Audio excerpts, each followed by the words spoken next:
کی قسمت جاگ اٹھے گی، وہ دونوں جہاں میں کامیاب ہوگا، خدا اس کو ذلت کے گھڑوں سے نکال گا۔ جو قرآن کے بارے میں تقریر کرنے والے ہیں محمد ابرار ابن اصغر پاشا صاحب کو دعوت دیتا ہوں، وہ آئیں اور اپنی تقریر پیش فرمائیں۔ السلام علیکم ورحمۃ اللہ وبرکاتہ۔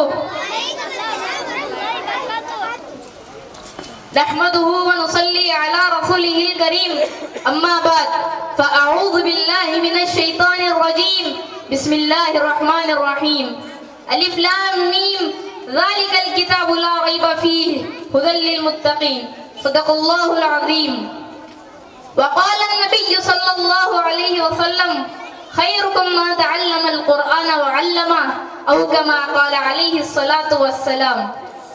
وہ زمانے میں معزز تھے مسلمان ہو کر، وہ زمانے میں معزز تھے مسلمان ہو کر، آج ہم خوار ہوئے تارک قرآن ہو کر۔ قابل قدر صدر جلسہ، بزرگوں اور دوستوں، آج میں آپ حضرات کے سامنے قرآن شریف کی عظمت کے متعلق چند باتیں عرض کرنا چاہتا ہوں۔ بزرگوں اور دوستوں، اللہ تعالیٰ نے اپنے بندوں کو دنیا میں پیدا فرما کر آزاد نہیں چھوڑا کہ جیسے چاہے زندگی گزارے، بلکہ قیامت تک آنے والے انسانوں کو زندگی گزارنے کا طریقہ بتایا اور قدم قدم پر رہبری کرنے کے لیے ہمارے اور آپ کے آقا حضور صلی اللہ علیہ وسلم کو بھیجا اور آپ پر آسمانی قیمتی کتاب قرآن مجید اتارا۔ اللہ تعالیٰ خود فرماتے ہیں اس کتاب میں ذرہ برابر بھی شک و شبہ نہیں ہے، یہ کتاب انسانوں کی ہدایت کے لیے اتاری گئی ہے۔ بزرگوں اور دوستوں، قرآن مجید ایسی قیمتی کتاب ہے جس کے ذریعے سے لاکھوں انسانوں کو ایمان نصیب ہوا، جس کے ذریعے لاکھوں کی زندگیاں بدل گئی۔ قرآن مجید کے ذریعے صحابہ کرام رضی اللہ عنہم کا رتبہ مقام بلند ہوا۔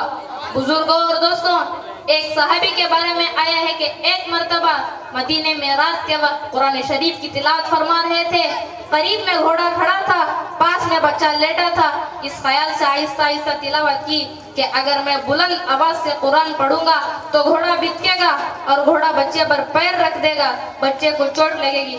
چنانچہ رات پر تلاوت کی، صبح ہوئی تو آسمانوں پر نور کے ٹکڑوں کو اترتے دیکھا۔ سیدھے آپ صلی اللہ علیہ وسلم کی خدمت میں آ کر کارگزاری سنائی تو آپ صلی اللہ علیہ وسلم نے فرمایا، میرے بھائی، وہ نور کے ٹکڑے حقیقت میں آسمان کے فرشتے تھے جو تمہاری تلاوت سننے کے لیے آئے تھے۔ اگر تم زور سے قرآن پڑھتے تو مدینے کے سارے لوگ اپنی آنکھوں سے ان فرشتوں کو دیکھ لیتے۔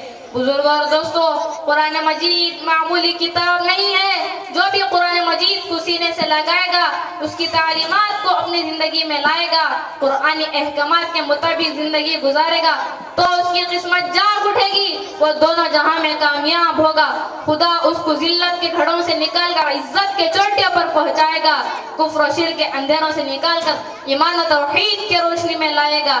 اس لیے قرآن کو پڑھنے والا بھی خوش نصیب، قرآن کو پڑھانے والا بھی خوش نصیب، قرآن کو سننے والا بھی خوش نصیب، قرآن پر عمل کرنے والا بھی خوش نصیب۔ بس اللہ تعالیٰ سے دعا کرے اللہ ہم تمام کو قرآن پڑھنے پڑھانے